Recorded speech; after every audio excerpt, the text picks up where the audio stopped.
थांनाय 2023 मायथाइनि अक्ट'बर दाननि 17 खालार खालि जाहारबारि गामिनि साखाथियाव थानाय गियानिपुर गामिनि हेमेन्त नार्जारी बिथांखौहाय हाग्रायाव दंफां लायनायनि फरेस्टफोरा गावथारनायखौ नोंथांमोना गोबाङानो मोनथिखायो नङा होमबा? दा रुंसारि हेमेन्त नार्जारी बिथांनि न'खरावहाय मैयानि सानाव दावराव देख्रेब सार बिथांमोना नुजाथिहैनायजों लोगोसे खौरां बिजोङाव गोबां बाथ्रा फोरमायदों। नोंथांमोना बे भिडिअखौ जोबजासिम नायोब्ला दावराव देख्रेब नार्जारी सारनिफ्रायनो गासै बाथ्राखौ नोंथांमोना आबुङैनो मोनथिना लानो हागोन। भिडिअखौ जोबजासिम नायनानै लाग्रो, बेनि उनावहाय नोंथांमोननि गोसोआव मा साननाय सोमजिदों नोंथांमोना कमेन्टनि गेजेरजों फोरमायब्लानो जाबाय। जोङो दा बे जाहारबारि गामि खाथि बे गियानपुर गामि, बे गियानपुर गामियाव जों फैदों। आंजों लोगो दंफायो जोंहा नैबे जोंसार बिफा, बेनि फिसाला जोंसारखौबो पुलिसफ्रा गावथारदों, 2020 गावथारदों।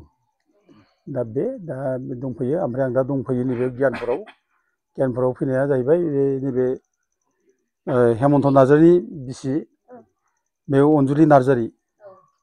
दा बिनि फिसायखौ 2023 17 अक्ट'बराव माने बे फरेस्ट डिपार्टमेन्टनि NGO सार्भिस प्रभाइडार बिनि मानसिफ्रा फुङाव माने फरेस्ट डिपार्टमेन्ट राइफलजों गावदों। दा दायआथ' जेबो नङामोन, बियो IUIनि न' मोनदोंमोन। बे IUIनि न' मोननायखाय बेखौ लुनो थाखाय बे थुख्रासे साइकेलाव दंफां लायदों, आरो बे दंफां लायनायावबो बेयो सार्भिस प्रभाइडारफोरनि पारमिसन लाखादों। दा पारमिसन लानानै लायनो थांदों, ओमफ्राय लाबोनाय समाव खिन्थु बे ससे लामायाव बेखौ बेंनानै सार्भिस प्रभाइडार मानसिया फरेस्ट डिपार्टमेन्टनि राइफलजोंनो गावदों। बे खर' थुनानै गावदों आरोखि। दा खर' थुनानै गावनानै मानसिया जायगायावनो स्पटै जादों, मेलेम बारग'लायनाय, एखेबारे खोब दुखुनांथाव। दा हेमन्त नार्जारी अन्थाव बाथाव संसार जाफुनाय, बैसोआनो जायाखै 35 बोसोर नङा होमबा? 35 बोसोर। ओमफ्राय हेमन्त नार्जारीया 38 बोसोरमोन। दा बिनि सायाव खुनु एक्सनबो जायाखिसै जेबो। आंबो फैनानै बै समाव खबर लाफैदोंमोन, जोङो माबा मोनसे बिनि सायाव माने न्याय मोनसे मोननो हायो नामा होननानै केस होनो मानो जों फैदोंमोन। दा जोङो खोब मोजाङै रायलायदों, मोजाङैनो जों खबर लादों। खिन्थु बै समाव एथ' दुखुनांथाव जे जोंनि गेजेराव पार्टि लालायनानै UPPL, BPF, ओमफ्राय एबसु, नन एबसु बेबायदि माने फारागजों माने बेयाव फैब्लानो बाहेरानि मानसि सफैब्ला दाय जायो आरोखि। दा जेनेबा जोंहाथ' खुनु पार्टिजों खोथा गैया, ना जों UPPL, ना जों BPF, ना जों एबसु, ना सोरबा। जों जाथिनि न्यायखौ लानानै जों फैयो, नागिरो, आरो जों एसे सहाय होनो हायो खोमा जों बेखौ नागिरो। दा खिन्थु जेब्ला जों बेयाव फैयो, जोंखौ बे समाव UPPL मानसिफोर, एबसुनि सेंग्राफ्रा जोंखौ माने फैनायखौ मोजां मोनाखिसै आरोखि। मानो फैदों बेयाव, फैथारा बेबायदि सुखु दुखु जों रायलायनांगौ रायलायथारा बे। ओमफ्राय बे समाव जों केस होनो नागिरब्लाबो हयथ' जों केस होबा जों गुदिनिफ्राय जोबजासिम जों नांगौमोन। खिन्थु बेखौ लानानै जोंहा माने अनजुलि नार्जारीखौ लानानै केस हैबाय। दा बे केसआबो गुरुत्त'यै जाबाय। दा केसआ जुदि मोजां जानायमोनब्ला, बे केसखौ नांनायमोनब्ला हयथ' कर्टआनो अर्डार होगौमोन जे जिथु अननाय भाबै इलिगेल भाबै गावथारनाय, कर्टआनो अर्डार होगौमोन, जाय गावग्राफोरखौ एरेस्ट खालामना दोनगौमोन, आरो जाय गावनि थोननो अर्डार होदोंमोन बिसोर पानिशमेन्ट मोनगौमोन। दा जेनेबा फेरेंगानि डिपार्टमेन्ट, फरेस्ट डिपार्टमेन्टआ दा फेरेंगा EMआबो माने दिगदार जागौमोन, बेबो बिनि सायावबो इनकुवारि जागौमोन, बे लेभेलसिम थांगौमोन, बेयाव पानिशमेन्ट मोनगौमोन, बिदि फरेस्ट अफिसारफ्रा माने पानिशमेन्ट मोनगौमोन। दा उनाव बिसार जायोब्ला हयथ' बेनि नैबे अनजुलिनि जिखिनि माबा न्याय बे मोनगौमोन। हयथ' गभर्नमेन्टआ अर्डार होगौमोन साफिसियेन्ट, जाहाथे माने एक्सक्रेसिया बेनो हरो आरोखि, थांनानै थानायनि राहा खालामना होयो, साख्रिबो होनाय मानाय बायदिसिना। बे गभर्नमेन्टनि बे कर्टनि अर्डारजोंनो गभर्नमेन्टनो अर्डार माने मोनसे बिथोन होगौमोन आरोखि। दा जों बेखौ सानदोंमोन। दा खिन्थु बेसिम जों फैनो हायाखिसै। दा जों फैब्ला जोंखौ बोराबलायनाय मानाय बायदिसिना खामानि मावनो सुखुआव होआखै। दा बेयाव दा खोब खस्थ' जाबाय, दुखु गोनां जाबाय। फिसा सानै बे समाव अनथावथाव दंमोन। दा क्लास 8आव फरायो बिनि फिसाजो सासेया, कस्तुरबा बालिका बिद्यालय बै माबायाव आरोखि पाटगावआव। बेयो जाहैबाय हिरा नार्जारी, क्लास 8आव फरायो। ओमफ्राय सासेया माइदांस्रि नार्जारि बे क्लास 2 आव फै आयै सनाफोर नोंसोर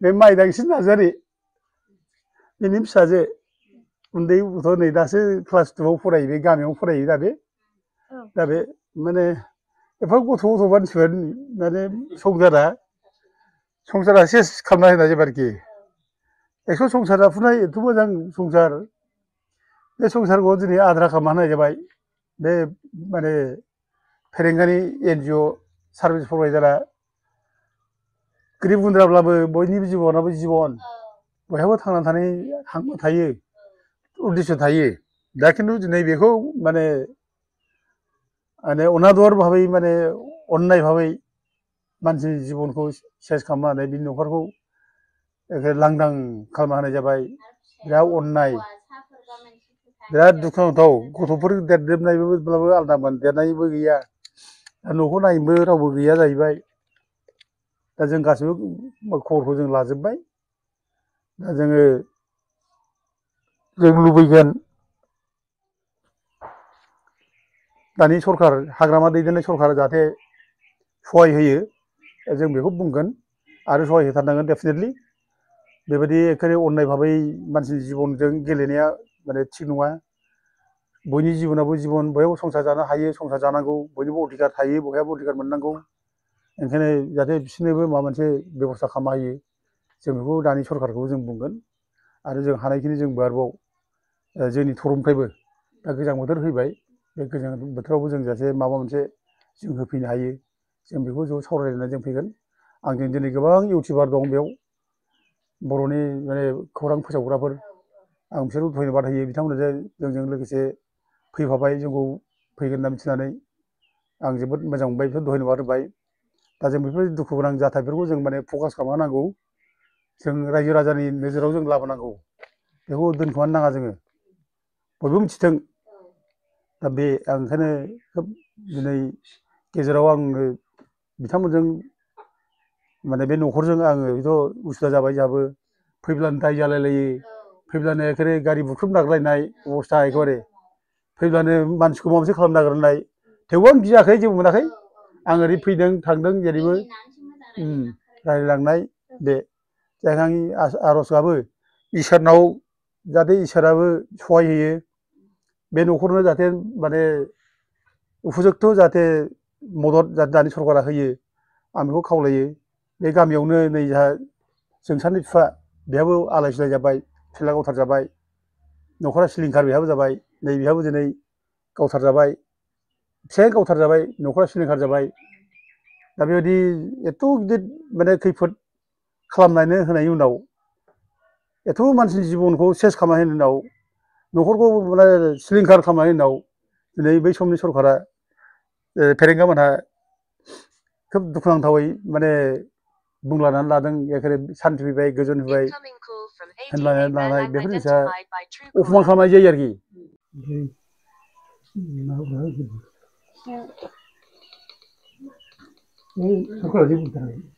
सरकाराथ' गैया ओरैनो गैया बे 2 लाखखौ जाग्रोनो फैदों ना मादोंमोन आं मिथिला बेल' बेथ' थोआसैना आंनो सारादुनाथ' गावसोरनो खालामबाय थाइसे थाइनैनिफ्राय आं थाइसे गारबाय 2 लाखआ उनाव होफैदोंमोन ओमफ्राय बेबो आंनो थोआसै रिनानो 50,000 दंखायोमोन नालाय फिसाइ गोनाङा ओमफ्राय बे न'आ आद्रा मावबाय ओमफ्राय गावसोर इन्टारभिउ होनो थिनदों नालाय आं बेहायबो मानसि लानानै थांबाय माबाय दा बे फैसाया गैला सार बेजोंनो सोलिबाय जोब्बाय दोनै बे फैसाया ओमफ्राय इन्टारभिउ दा मा जाखो ओमफ्राय इन्टारभिउ होदोंमोन ओमफ्राय रिजाल्टखौनो होआ होदोंना होआसै दा मिथिला आं ओंखारदोंना ओंखाराखै ओंखारनाया ओंखारबाय होनदों गैया दा जेबो माबा एक्सन लायासै गावसोर आं बिदिनो रोङाबाबो सौदाव मोदाव हैलाबायदों सार गैया दा माबाफोर मोनब्लाबो फिसा फिसौ मोनब्लाबो खामानि जायोमोन आरो बेखौ होआबा फैसाखौ फुरा गोबाब जायोमोन आरो आं डिमान्ड खालामनायखौ गैया जेबो डिमान्ड खालामामोन 5 लाखमोन सार खस्थ' जाबाय आं बिदिनो जौ सङो जौ संनायाव बनबो गैला 10 थाखा 20 थाखानि जायो हाबाजों आंजों